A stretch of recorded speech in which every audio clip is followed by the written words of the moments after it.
The earliest Americans were adventurous peoples who made their way across the Bering Strait. The land that is now the southwest United States has been inhabited for over 13,000 years. The Clovis people were the first to settle this land, before they mysteriously disappeared after 3,000 years of prosperous civilization. The people that followed them included the Pueblo, Navajo, Apache, Hopi, Ute, and, in the 1500s, the Spanish.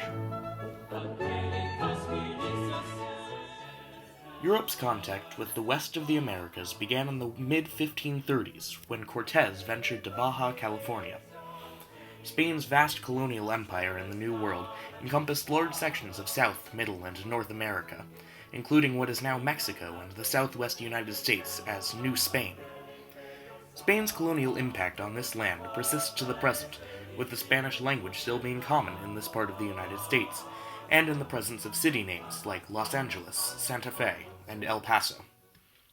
Mexico declared its independence from Spain in 1810, including within its borders much of what is now part of the United States. English-speaking frontiersmen began to settle in large numbers in the Texas and California territories of Mexico. Dissatisfied under Mexican rule, the Republic of Texas declared and fought for its independence, becoming a separate nation in 1836. The United States peacefully annexed Texas in December of 1845. Following rumors of a war between Mexico and the United States, on June 10th, English-speaking Californians took up arms and declared an independent California Republic, with a homemade flag bearing a single star and a painted image of a grizzly, earning their uprising the name of the Bear Flag Revolt. After learning that Mexico was at war with their nation, and that a battleship lay in Monterey Harbor, the English-speaking settlers surrendered, and the California Republic ceased to exist. But it wouldn't be this region's last experiment with secession from Mexico. Manifest destiny was a popular and important belief held by many U.S. citizens. During this time, it was thought that the expansion of the United States in the western territories of the continent was unavoidable, necessary, and decreed by God. In 1845, James K. Polk became President of the United States, and his policies strongly supported westward expansion and the ideas of manifest destiny. The election of Polk created a mindset of being ready to expand into new territories and pursue their destiny in the West. Along with this motivation, some Americans, including Polk, wanted to expand into new territories in hopes of establishing new slave states. The decision to make certain states slave states or free states was an important and controversial issue at the time, leaving some hopeful that new states formed in the Southwest would be made into slave states. This would allow slave owners to expand their slave-powered economy into new areas. Polk's first attempt to annex the Southwest was diplomatic. John Slidell was sent to Mexico City, ready to offer over $30 million for the land. The Mexican government, already upset by the instability of their territories in Texas and California, refused to meet with Slidell. Frustrated, Polk sent troops to the Mexico-America border in Texas in January of 1846, attempting to provoke Mexico into a war. Mexico fired on the American troops on April 25, 1846, and the United States declared war soon after. America would experience great successes on the battlefield, even though most battles would see Mexican troops outnumbering American ones. The war saw Generals Ulysses S. Grant, Robert E. Lee, Stonewall Jackson, Zachary Taylor, and Winfield Scott in some of their first major victories.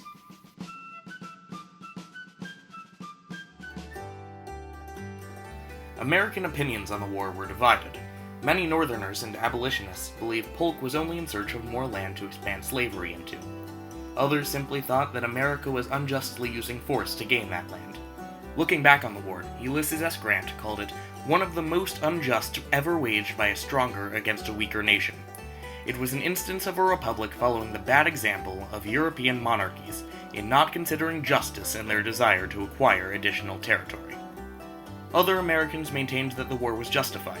Indiana Representative Andrew Kennedy stated in a speech to the House, "Had England or France or any other respectable government treated us with half the indignity, outrage, and insult manifested by Mexico, long since would the honor of the country have been vindicated."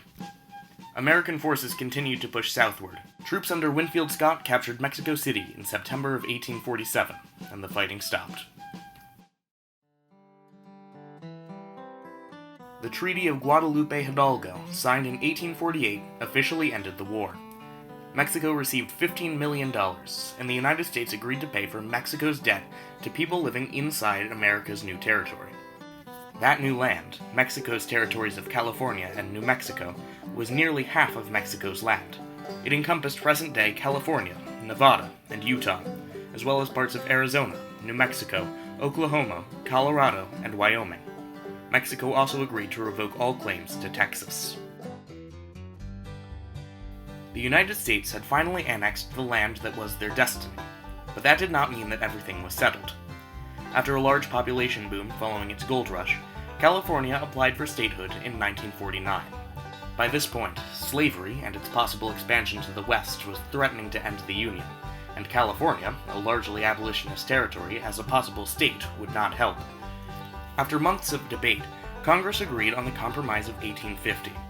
California was admitted to the Union as a free state, and the remaining Mexican cession was divided into the Utah and New Mexico territories. The compromise also stated that no restrictions on slavery would be put into place in the Utah and New Mexico territories or in Washington, D.C., that the slave trade was completely banned, and that a fugitive slave policy was passed.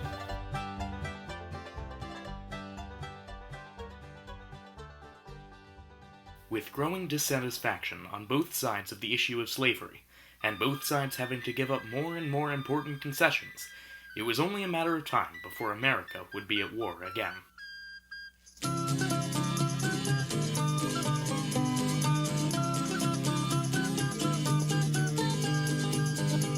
The Mexicans are doomed to fall, God in his wrath forsaken them. All their goods and chattels call on us to go and hook 'em. We're the boys for Mexico, sing Yankee Doodle Dandy. Gold and silver images, all plentiful and handy.